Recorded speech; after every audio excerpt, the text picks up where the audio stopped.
This is Chancellorsville.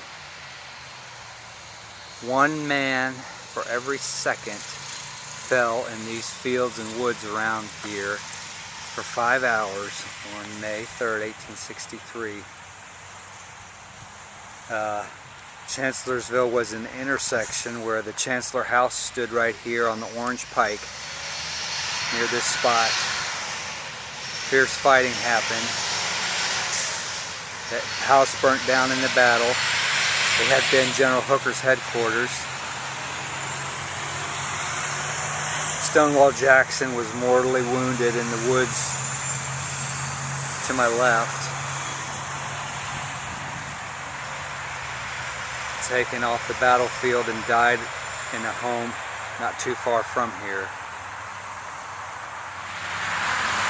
Another view of the Chancellorsville Inn and the battlefield around Chancellorsville.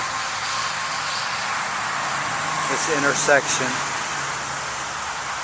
scene of heavy fighting. This intersection and that stone marks the last meeting of General Robert E. Lee and Stonewall Jackson on the night of May 1st, 1863, where they hatched a plan to maybe one of the boldest schemes in the military history. Over a small fire, they plotted how to destroy the Union Army now entrenched around Chancellorsville to our left.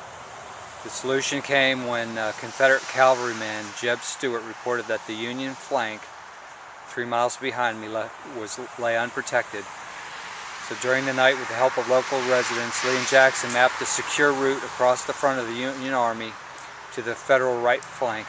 Jackson proposed taking 30,000 men to assail the Union Army from the west. That would leave Lee with just 15,000 men to distract and hold in place the 75,000-man Union Army in front of Chancellorsville. Dividing his outnumbered army invited destruction, but success promised dramatic victory, and Lee gave his assent to the plan.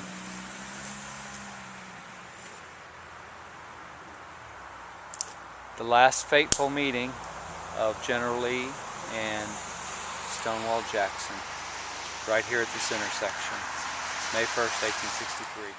This stone actually marks the spot where Lee and Jackson met for the last time before Jackson was killed, mortally wounded, by Confederate fire in the woods around Chancellorsville, where Jackson had gone out in front of his lines to scout the enemy, General Hooker's army, who was retreating to Chancellorsville.